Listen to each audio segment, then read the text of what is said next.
दोस्तों, हिमाचल में आज भी कई पहाड़ी इलाके ऐसे हैं जहां पर लोग एक भूत को अपने घर के अंदर पनाह देते हैं। हाँ, लिटरली एक भूत को अपने घरों के अंदर पालते हैं, उसको खाना देते हैं और उससे अपने काम करवाते हैं। और आपको ये जानकर हैरानी होगी कि ये भूत भी बड़े आराम से उन लोगों के घर काम करता है, उनके लिए पैसा ला कर देता है। उनके जितने भी दुश्मन होते हैं वो सब मारे जाते हैं और जो इसे पालता है वो कुछ ही दिनों के अंदर माला माल हो जाता है। और इस भूत की एक खास बात यह है कि ये भूत अपने मालिक की तब तक सेवा करता है जब तक कि इसका मालिक बुढ़ा होकर मर ना जाए। और जैसे ही इसका मालिक मरता है तब शुरू होता है इस भूत का वसूली वाला काम। और ये वसूली करता है अपने ही मालिक के घर वालों से, मतलब उन्हें मारकर। इस भूत की एक और खासियत ये है कि ये भूत अपने मालिक के बचे हुए घर वालों को उतने ही प्यार से मारता है जितने प्यार से इसके मालिक ने इससे काम करवाया था। दोस्तों, हिमाचल में इस भूत के बारे में काफ़ी लोग जानते हैं और लोकल भाषा में इस भूत को बान कहा जाता है, लेकिन इसका वास्तविक नाम है गुल्लन। दोस्तों, सोशल मीडिया पर इस एंटिटी के बारे में काफ़ी सारी रीलें वायरल हुई थी जिनमें गुल्लन के बारे में बताया गया था कि गुल्लन कैसे अपने मालिक के घर वालों से बदला लेता है और कैसे इसे पाला जाता है, ये क्या क्या काम कर सकता है, इसके बारे में सोशल मीडिया पर बताया गया था। लेकिन उनमें से जो काफ़ी सारी डिटेल्स थी वो ठीक ठाक नहीं थी, उनमें बड़ा चढ़ाकर बातें कही गई थी।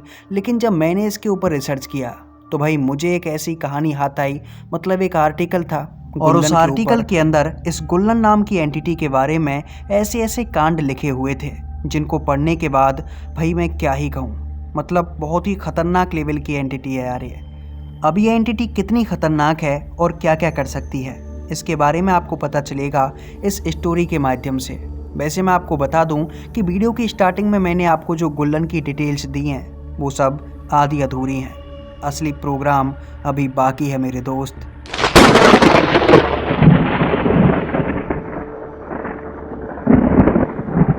तो इस कहानी की शुरुआत होती है हिमाचल के एक 20-22 साल के लड़के के साथ जो कि अब मुंबई में रह रहा है और उसका नाम है रोहन। रात के तकरीबन 10-11 बजे के आसपास मुंबई के एक क्लब में बैठकर रोहन अपने दोस्तों के साथ पार्टी कर रहा था और तभी रोहन को एक कॉल आता है। कॉल पर उसके पिताजी थे और रोहन के डैड रोहन को काफ़ी धीमी आवाज़ में कहते हैं कि बेटा तुम्हें एक बात बतानी है, और बात यह है कि अभी कुछ ही देर पहले तुम्हारे दादाजी इस दुनिया से जा चुके हैं और बस तुम्हें इतना ही बताना था कि तुम्हारे दादाजी अब इस दुनिया में नहीं रहे। तुम भूलकर भी गांव आने की कोशिश मत करना, मुंबई में ही रहना और 12-13 दिन के बाद हम सब घर वाले भी मुंबई आ जाएंगे। जब रोहन ये बात सुनता है तो रोहन एकदम से घबरा जाता है। उसके दादाजी उसको काफ़ी ज़्यादा प्यार किया करते थे और रोहन अपने दादाजी से भी काफ़ी ज़्यादा प्यार करता था। वो कहते हैं ना कि दादा और पोते की एक अलग ही दोस्ती होती है, एक अलग ही अटैचमेंट होता है, और रोहन भी अब इस अटैचमेंट को फील कर पा रहा था। रोहन ने अभी थोड़ी देर पहले क्लब के अंदर जितनी भी शराब पी थी उसका पूरा नशा उसके सर से जैसे उतर चुका था। रोहन अपने गांव जाना चाहता था। रोहन दोबारा अपने डैड को कॉल करता है और उसके पिताजी रोहन से कहते हैं कि बेटा कुछ भी हो जाए भूलकर भी तुम्हें गांव वापस नहीं आना है।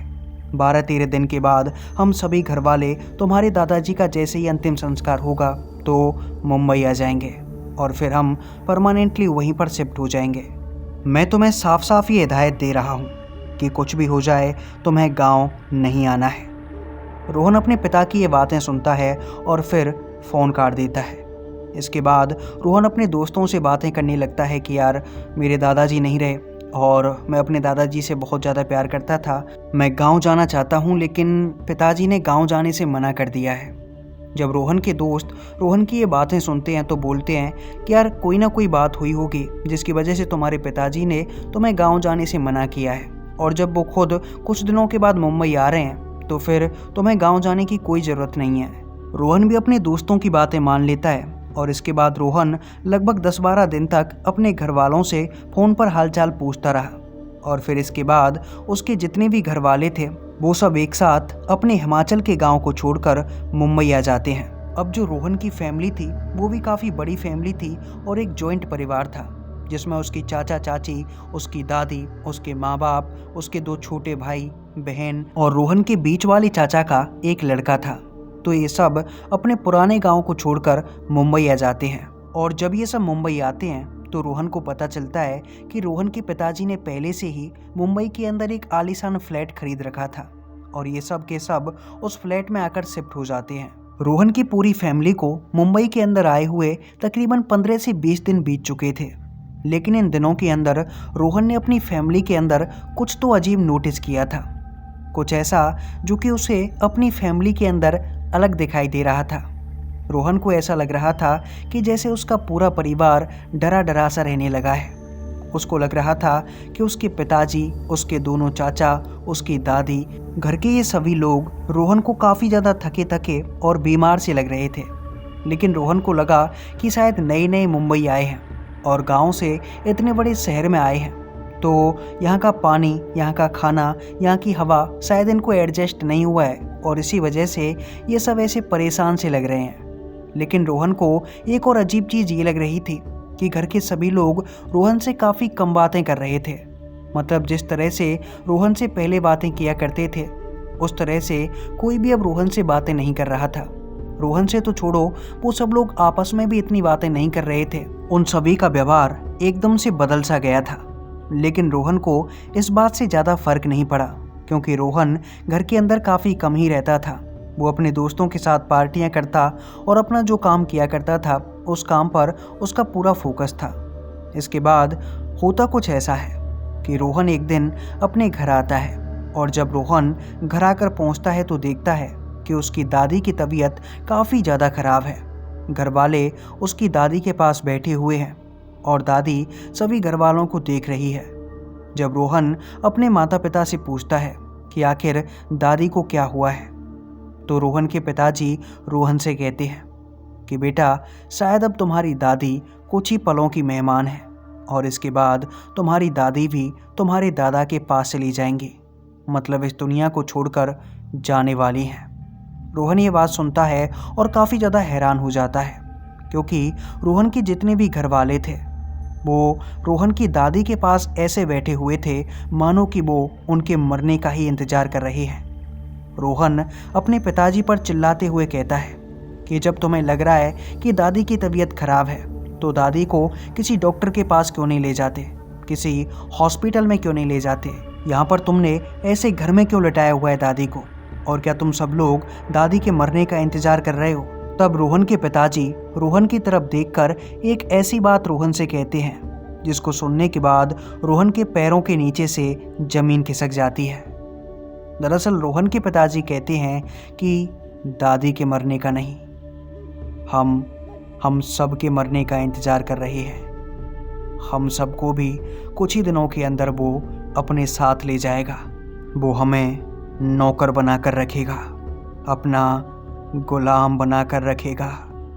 जब रोहन अपने पिताजी की ये बात सुनता है तो रोहन अपने पिताजी के ऊपर भी काफ़ी ज़्यादा गुस्सा हो जाता है और चीखते चिल्लाते हुए अपने पिताजी और चाचाओं से कहता है कि लगता है तुम सब लोग पागल हो चुके हो। दादी को किसी हॉस्पिटल के अंदर क्यों नहीं ले जाते और ये कैसी बहकी बहकी बच्चों जैसी बातें कर रहे हो। कौन मार देगा हमें, कौन हमें अपने साथ ले जाएगा।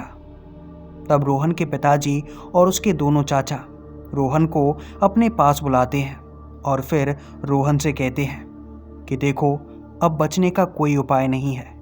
जितने भी उपाय थे वो सब हम कर चुके हैं और अब उससे छुटकारा पाने का बस एक ही तरीका है और वो तरीका है मौत। इसके बाद रोहन के पिताजी रोहन से कहते हैं कि अब तुमसे क्या छुपाना, हमें तुम्हें भी वो बात बता देनी चाहिए जो हम काफ़ी लंबे अरसे से तुमसे छुपाते आ रहे थे। और इसके बाद रोहन को जो बातें बताई गईं उन पर शायद आपको भी यकीन नहीं होगा, लेकिन इन बातों पर पूरा हिमाचल प्रदेश यकीन करता है। दरअसल रोहन के पिताजी ने रोहन को बताया कि बेटा, जितना पैसा, जितनी धन दौलत आज तुम हमारे पास देख रहे हो, जब हम बच्चे थे तो ये सब हमारे पास नहीं हुआ करता था। हमारे पिताजी यानी कि तुम्हारे दादाजी बकरियां चराने का काम करते थे। वो बकरियां चराते थे और तुम्हारी दादी भी बकरियां चराती थी।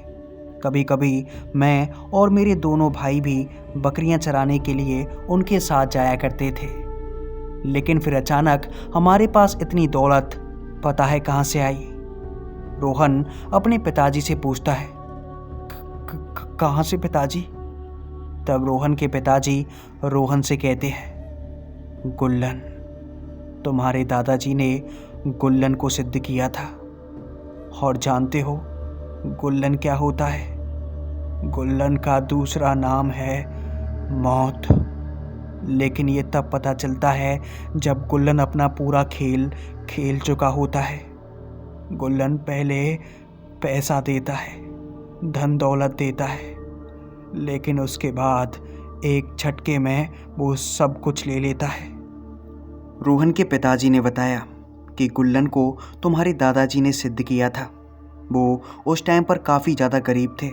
एक तांत्रिक ने उन्हें बताया था कि तुम्हें 41 दिनों तक किसी ऐसे रास्ते पर जहाँ से 2 रास्ते निकलते हों, वहाँ पर एक मटका रखना होगा और उस मटके के अंदर तुम्हें अपना खून और अपना पसीना छोड़ना होगा ताकि गुल्लन तुम्हारे खून और तुम्हारे पसीने की गंध को पहचान सके। तुम्हारे दादाजी ने बिल्कुल वैसा ही किया। वो 41 दिनों तक एक मटका एक ऐसे चौराहे पर रख कर आते जहाँ से 2 रास्ते गुजरते थे और 41 दिन के बाद उनके सामने एकदम से एक अजीब सी चीज़ प्रकट हो गई और वो था गुल्लन।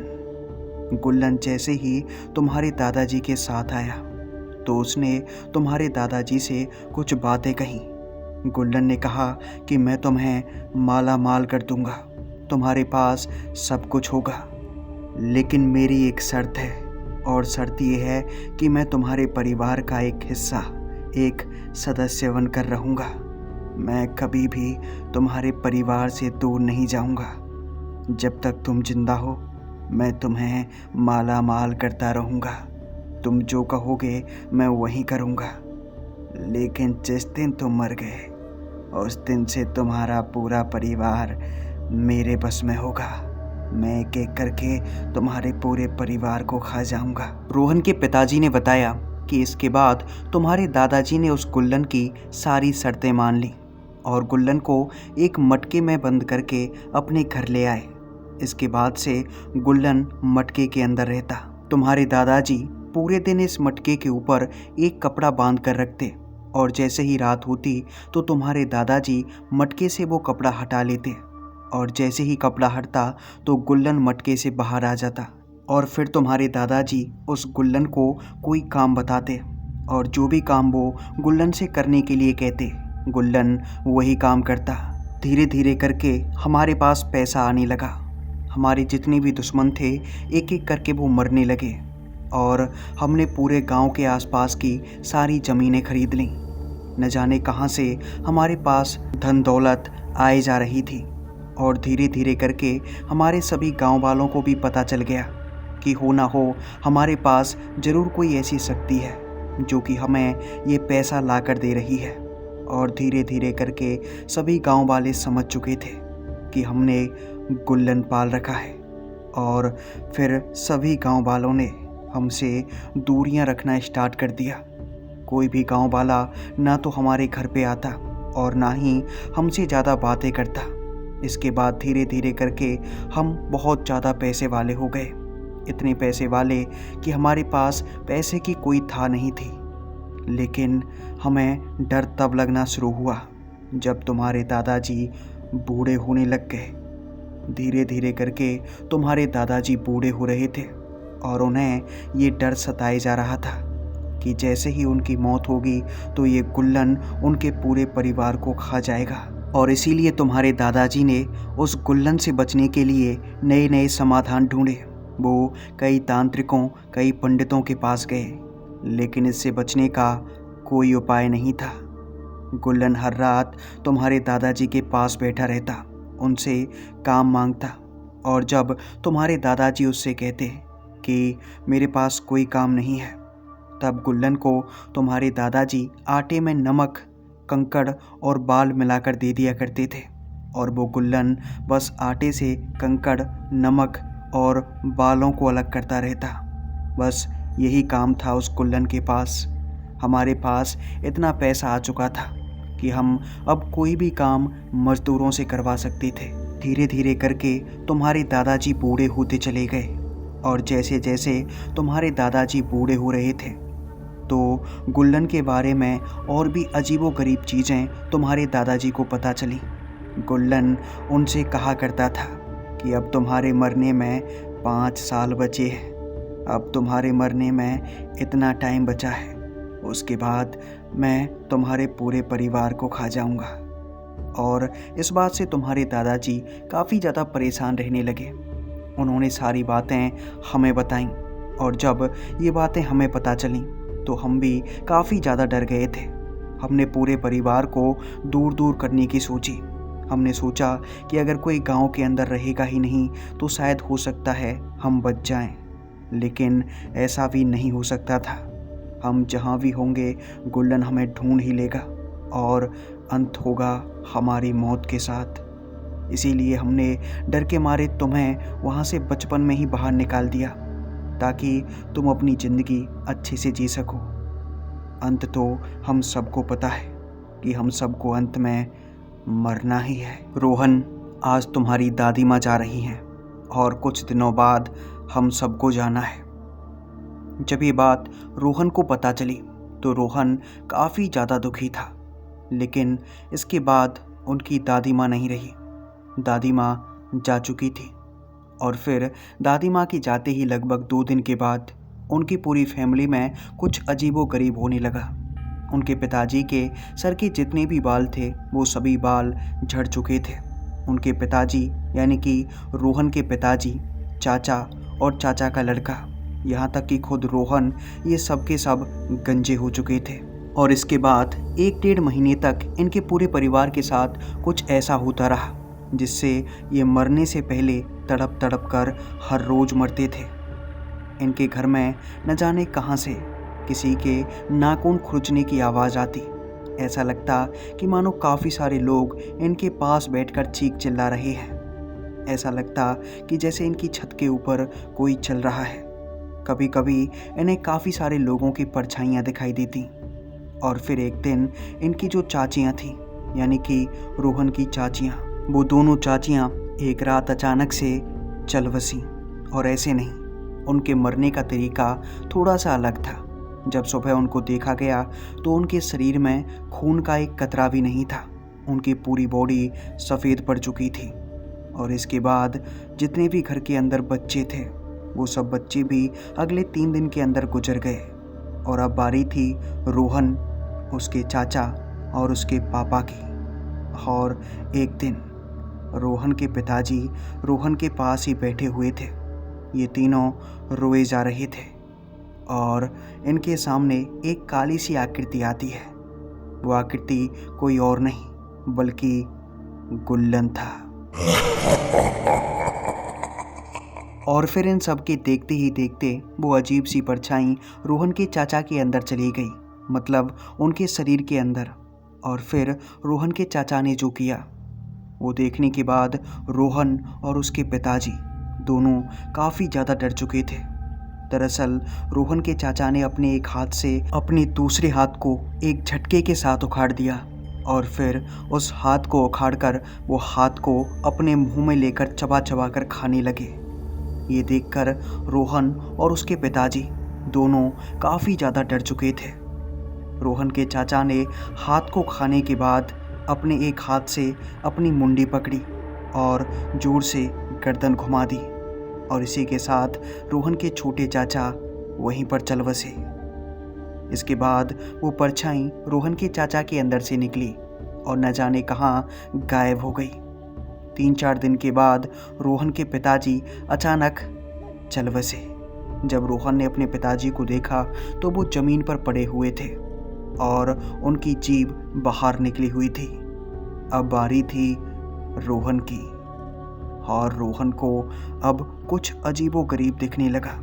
रोहन को कभी अपने दादाजी दिखाई देते तो कभी अपना पूरा परिवार।